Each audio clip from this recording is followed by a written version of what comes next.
പ്രമുഖ സസ്യശാസ്ത്രജ്ഞൻ Padmashri doctor KS. Manilal അന്തരിച്ചു. 86 വയസ്സായിരുന്നു. തൃശൂരിലെ സ്വകാര്യ ആശുപത്രിയിലായിരുന്നു അന്ത്യം.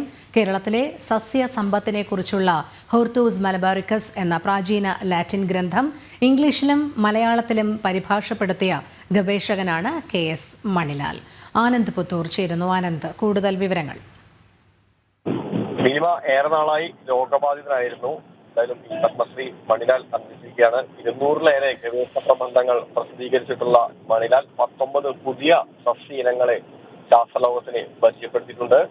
അതിൽ തന്നെ 4 സസ്യ ഇനങ്ങൾ അദ്ദേഹത്തിന്റെ പേരിലാണ് അറിയപ്പെടുന്നത്. ഒടുക്കരയിലെ ബന്ധുവിന്റെ വീട്ടിലായിരുന്നു അദ്ദേഹം താമസിച്ചിരുന്നത്. മാത്രമല്ല അദ്ദേഹത്തിന്റെ ഈ പ്രബന്ധങ്ങളും അതുപോലെ തന്നെ പഠനങ്ങളും എടുത്ത് പരിശോധിക്കുകയാണെങ്കിൽ തീർച്ചയായിട്ടും ലോക നിലവാരത്തിലേക്ക് തന്നെയാണ് മിക്ക പ്രബന്ധങ്ങളുള്ളത്. കോഴിക്കോട്ടെയും സൈലന്റ് വാലിയിലെയും സസ്യവൈവിധ്യത്തെ കുറിച്ച് മണിലാലിന്റെ നേതൃത്വത്തിൽ തന്നെ നടന്ന വർഷങ്ങൾ നീണ്ട പഠനങ്ങളും ആ തരത്തിൽ പ്രസിദ്ധമാണ്.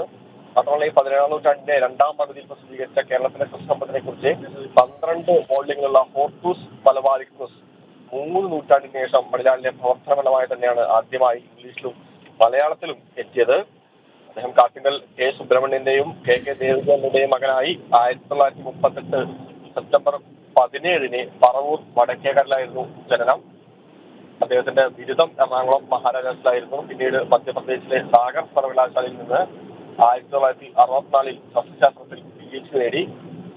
കേരള സർവകലാശാലയുടെ കാലിക്കറ്റ് സെന്ററിൽ ബോട്ടണി വകുപ്പിൽ അധ്യാപകനായി അദ്ദേഹം പിന്നീട് ചേർന്നു.